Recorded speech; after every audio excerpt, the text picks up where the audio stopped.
Seafarers harbored anxieties beyond tempestuous seas. They dreaded an unseen presence lurking beneath the waves. Every soul who navigated the vast expanse of the ocean understood this unspoken truth. It wasn't the crashing waves or the howling winds, but something far more ancient and patient, coiled in the abyssal dark beneath the hull, observing, anticipating the moment a vessel succumbed. They avoided open discourse on the matter, for maritime superstition was considered ill-omened. Yet, as gales descended, the timbers groaned, and the lamps flickered erratically. Every man on the deck shared a singular thought, a single appellation: Davy Jones.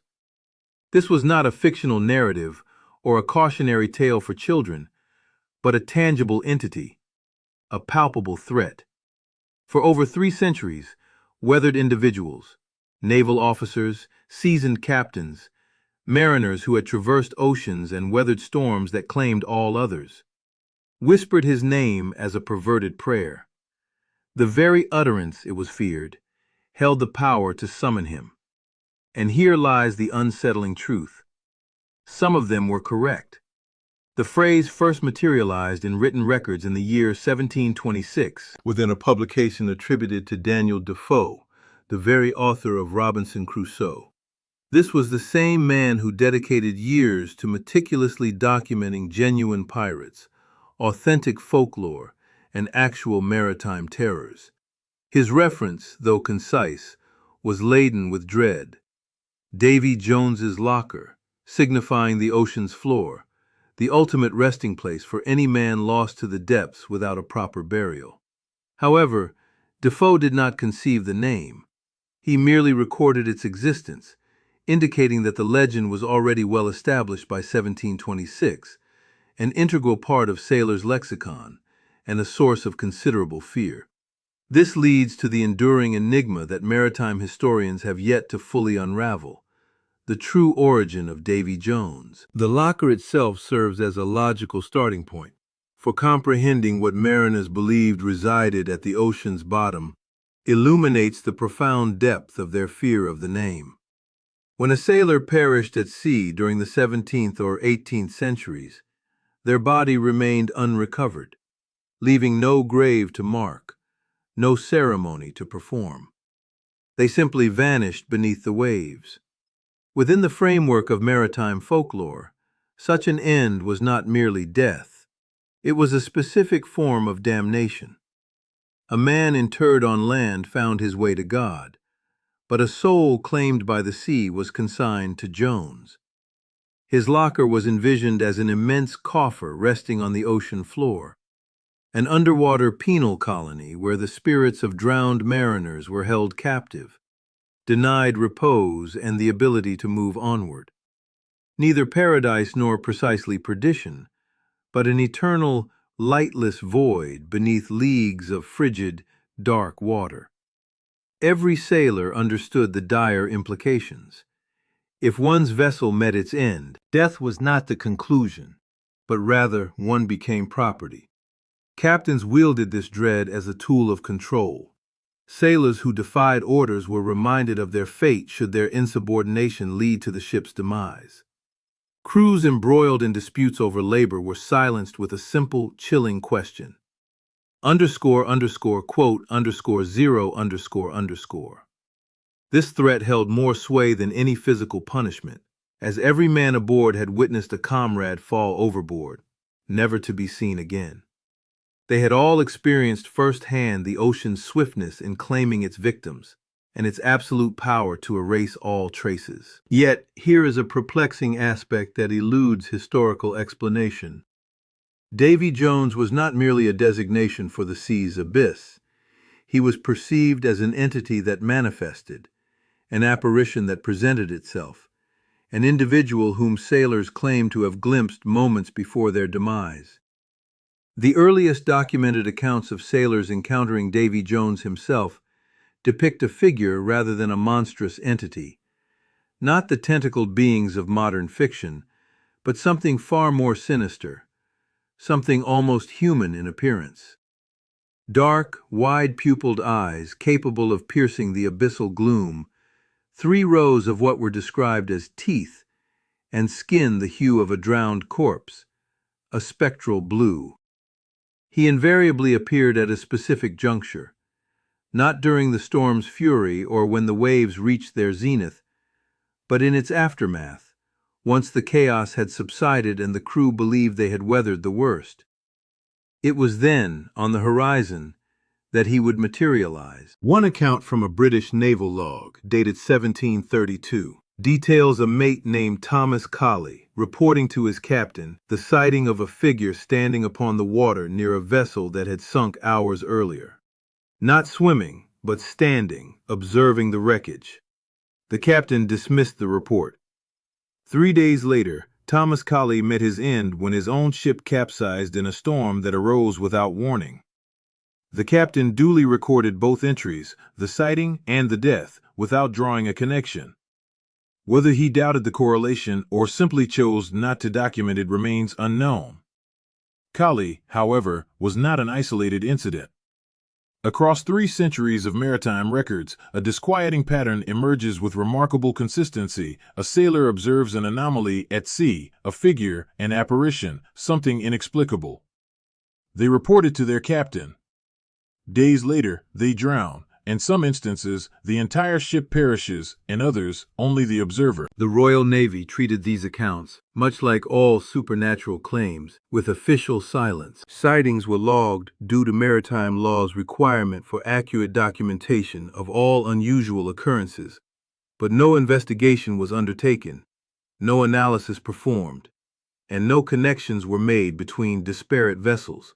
The pattern was evident to anyone willing to perceive it, though most captains elected not to. So, who was Davy Jones, if indeed he was anyone? Maritime historians have pondered 3 theories for centuries, none of which offer solace. The first posits a real individual, Davy Jones, a Welsh pirate who operated in the Indian Ocean during the early 1630s. He was a ruthless and precise figure, possessing a reputation so fearsome that even other pirates kept their distance. He was known for a particularly brutal practice. Upon capturing a ship, he would not immediately dispatch the crew, but instead confine them within his ship's locker, a dark, airless storage hold situated below the waterline. Once he had plundered the vessel, he would scuttle it with the imprisoned crew still inside. His name permeated maritime communities much like all true horrors do, passed down through the accounts of near-escape survivors, whose tales of what they had witnessed became incessant. The locker transitioned from being merely Davy Jones's storage space to something far grander, something mythological, the ultimate destination for those who fell victim to Jones. Once claimed by Jones, there was no return. However, this theory presents a challenge. Pirate records from that era are fragmentary. Davy Jones appears in only a scant number of documents, and historians have never definitively linked him to a specific ship sinking. He might have been a real person, or perhaps an amalgamation, a composite of several brutal captains whose reputations merged over time into a single, terrifying persona. The second theory delves much further back in time, referencing Jonah, the biblical figure swallowed by a great fish for defying divine will. For the deeply religious sailors of the 17th and 18th centuries, who carried scripture as readily as they did their nautical charts, Jonah represented the quintessential maritime curse. His presence aboard a vessel was believed to bring misfortune, his defiance of heavenly authority transforming placid waters into turbulent ones. In maritime slang, a quote one was a sailor whose ill luck brought disaster upon the ship, a person who might be cast overboard if storms persisted. This practice, though not widespread, is documented, a desperate crew facing insurmountable odds seeking a scapegoat to appease the sea. In Welsh tradition, Davy was another appellation for the devil, a corruption, a folk etymology, a concise maritime term for something beyond proper naming. ___quote __2__ signified drowning, and underscore underscore quote underscore three underscore underscore denoted death at sea. This linguistic precedent predates the specific legend by at least a century. Consequently, when Davy and Jonah coalesced, the devil and the accursed sailor, the ocean's collector and the man who defied God, the composite entity became something new, a being that lurked beneath the water, claiming its due. Yet the third theory is the one most likely to induce sleepless nights, for it proposes that Davy Jones was not a myth at all, but a genuine entity in the most direct, literal, and terrifying sense. Not a singular individual, nor a composite legend, but something that sailors actually encountered, a tangible reality for which they possessed no language other than mythological constructs. Consider the extent of maritime knowledge regarding the deep ocean in the 17th century, virtually nothing. They knew the surface, the shallows near harbors, and the existence of life in the deep, evidenced by creatures that washed ashore. Beings without names, without precedent, occasionally ensnared in nets that tore under their collective weight. A fisherman off Newfoundland in 1639 reported netting a creature lacking eyes or any visible mouth, which moved sluggishly even after being dissected on deck. His crew refused to handle it, dragging the net to the railing and casting the entire contents back into the water. Whatever it was, it returned to the deep. The ocean has always reclaimed its secrets. It blankets 70% of Earth's surface. The deepest point, the Challenger Deep within the Mariana Trench, plunges nearly 11 kilometers below the surface. The pressure there exceeds that on land by over 1,000-fold, making it in essence an alien world. This world existed for the entirety of human history, directly beneath the feet of every sailor who ever lived, utterly unknown. They navigated over it daily, aware of its presence and its capacity to claim them without notice. Thus, they gave it a name. By the mid-1700s, Davy Jones had developed a consistent mythological framework across multiple seafaring nations, including British, Dutch, Spanish, and Portuguese. While not identical in every detail, the core elements remained consistent. He gathered the drowned, he held them, he appeared to those on the brink of death, and he was never fully discernible, always at the periphery of perception, tantalizingly close to clarity, but never quite there. The uniformity of these accounts across disparate cultures is what serious researchers find most compelling. These were not sailors sharing tales in the same port. These were individuals on opposite sides of the Atlantic, speaking different tongues, operating under distinct naval traditions, describing the same entity, the same figure, the same moment of manifestation, and the same overwhelming conviction that their experience was real. In 1748, Tobias Smollett incorporated Davy Jones into his novel, The Adventures of Peregrine Pickle. The description he provided was not his own invention, but a reflection of prevailing sailor beliefs. He depicted a spectral entity that haunted the ocean, appearing to doomed crews, an apparition witnessed and reported by real men for at least a century prior to its inclusion in Smollett's literary work. What Smollett captured, and what all sailor accounts share, is the specific nature of the dread, not the fear of death itself. Sailors were intimately familiar with mortality, witnessing drownings with unnerving regularity, and, by the very nature of their profession, becoming desensitized to it. The fear of Davy Jones was different. It was the fear of what transpired afterward. The locker was more than a mere metaphor for the ocean floor. It was a definitive cosmological assertion about the fate of a man who died at sea without proper rites. He did not transition. He remained ensnared in darkness, pressure, and cold, in a realm devoid of light and not meant for perpetual existence.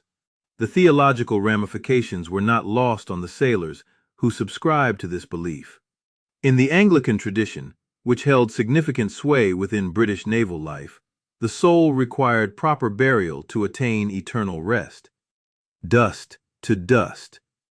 These words carried profound meaning. Without a body in the earth, without the accompanying ceremony and marker, a man remained spiritually incomplete, lost. The ocean rendered the rite of burial impossible.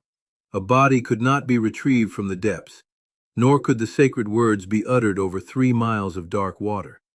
Therefore, by the theology ingrained in them from childhood, every man who drowned was condemned, not for any transgression, but simply lost, claimed by the water before divine providence could. Davy Jones provided a tangible form for this terror.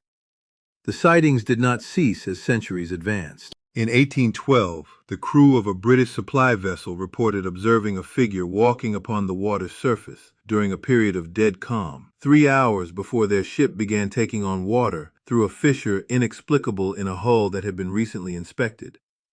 7 men perished before they reached the nearest port. The captain survived and documented the account, noting that while he himself had not witnessed the figure, 4 of his most experienced men, independently and without consultation, had described identical details: dark attire, face averted downwards, moving across the water without any visible means of propulsion, and then vanishing. In 1835, an American whaling crew from Nantucket reported the discovery of their youngest sailor, aged 17, dead on deck from what appeared to be extreme fright. There were no visible wounds, no signs of illness, and no discernible cause. The ship's doctor recorded cardiac arrest, but the ship's captain noted something else in a separate private log, later donated by his family to the Nantucket Historical Association in 1901. The boy had been on solitary night watch. He had awakened the man relieving him with a stream. By the time assistance arrived, the boy was deceased. The captain privately penned a single sentence regarding what the relieving sailor had observed, quote 5. By the 19th century, the British Royal Navy had officially categorized Davy Jones as superstition and prohibited the name from formal log entries. Captains were instructed to refrain from recording supernatural claims and to discipline sailors who disseminated what the Navy termed __quote_6__. This prohibition, however, produced an effect contrary to its intention. Forbidden subjects do not vanish, they recede into clandestine realms, becoming more potent, more significant, and more real to those who whisper them. The ban persisted for less than 30 years before it was quietly rescinded due to the continued reports of sightings. Thus, we arrive at the question that 3 centuries of documentation have failed to definitively answer. What were they actually witnessing? Rational explanations are available. Sleep deprivation was a pervasive issue on long voyages. Sailors routinely worked shifts that would today be classified as dangerous levels of sleep deprivation. Hallucinations are a documented symptom of stress, isolation, and the psychological burden of existing amidst vast, empty oceans. These conditions can induce visions. The human mind, pushed to its limits, fabricates patterns, conjures faces, and perceives figures in the darkness where none exist. This is the straightforward explanation, one that can be presented without causing undue disquiet. However, it fails to account for the convergence of accounts from men on different vessels across different decades, describing disparate encounters, yet arriving at the same depiction, the same dark figure, the same precipice of disaster, the same unshakable certainty from men who had survived impossible odds and were not easily unnerved, that what they saw was genuine. There is something more, something that eludes complete explanation by rational analysis. The ocean is real. The peril was indisputable. The death toll associated with maritime work during the age of sail was, by any contemporary standard, catastrophic. The Dutch East India Company alone lost over 400 ships in the vicinity of the Cape of Good Hope between 1600 and 1800, resulting in the drowning of more than 60,000 sailors in those waters. Individual storms annihilated entire fleets, and solitary reefs erased vessels that had successfully navigated a dozen Atlantic crossings. The men who plied those routes understood mortality in a manner most individuals are spared from experiencing. They watched companions perish, and had likely survived at least one situation where survival defied rational explanation. In every conceivable sense, they lived with the constant possibility of death during their time at sea. What Davy Jones offered them was not sheer terror, not entirely. It provided structure. If Davy Jones collected the drowned, then the drowned were in a specific place, not simply gone or erased, but taken. There was an order to it, a collector, a destination. The horror of the locker is inextricably linked to its solace, for a locker is a defined location, a place that can be named, and entities with names can be comprehended. The alternative is more grim. The ocean claims without purpose, without destination, that every man who drowned simply ceased to be, not collected, not preserved, not claimed, but absorbed into the cold, dark water and extinguished. Sailors could not endure this concept, so they constructed Davy Jones in its stead. However, what we know with certainty, stripping away legend, superstition, and the need to rationalize the inexplicable, is that the ocean is not an empty void. The deep sea, below the reach of any light penetration, in zones unvisited by any sailor and only briefly explored by modern submersibles, harbors the planet's largest ecosystem. It is inhabited by creatures of extraordinary design, beings that generate their own bioluminescence in colors beyond human visual perception, organisms that have persisted in forms largely unchanged for 400 million years, predating terrestrial life. The ocean floor serves as the site of humanity's largest accumulation of mass graves, with hundreds of thousands of ships and millions of drowned sailors resting there, amassed over every century of maritime travel. Some of these vessels remain intact, preserved by the immense pressure, frigid temperatures, and darkness, their cargo still within, along with their crews.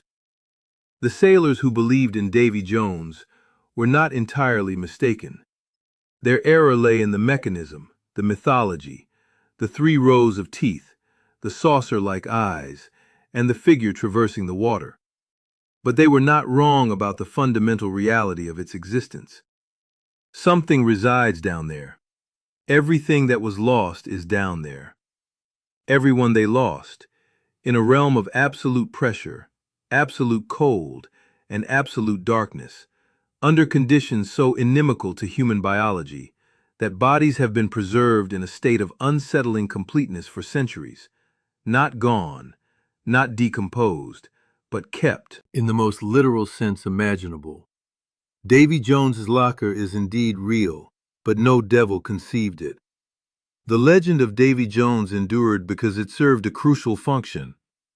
It provided something that rational explanations, official prohibitions, and scientific frameworks could not substitute. It articulated a truth in the only language available to sailors. The ocean is ancient, indifferent, and claims what it desires without recourse. This has been its nature for an epoch far exceeding human memory and will continue long after the last ship ever constructed has disintegrated into nothingness on a future ocean floor. Every man who sailed its expanse understood this viscerally, in a way that defied argument or reassurance. Davy Jones was the name they gave to that profound understanding. The appellation persisted not due to sailor superstition, nor their lack of education, nor their fear of the dark. The name endured because every man who ventured to sea did so with the unspoken knowledge, in a part of himself he neither discussed at meals, nor recorded in logs, nor uttered aloud on deck, that the ocean beneath him was not empty, that something vast, patient, and utterly unconcerned with his survival lay directly beneath his feet at every moment of every voyage. They simply gave it a name to prevent themselves from succumbing to madness. Some things are not myths. They are simply truths for which a more fitting word has yet to be found.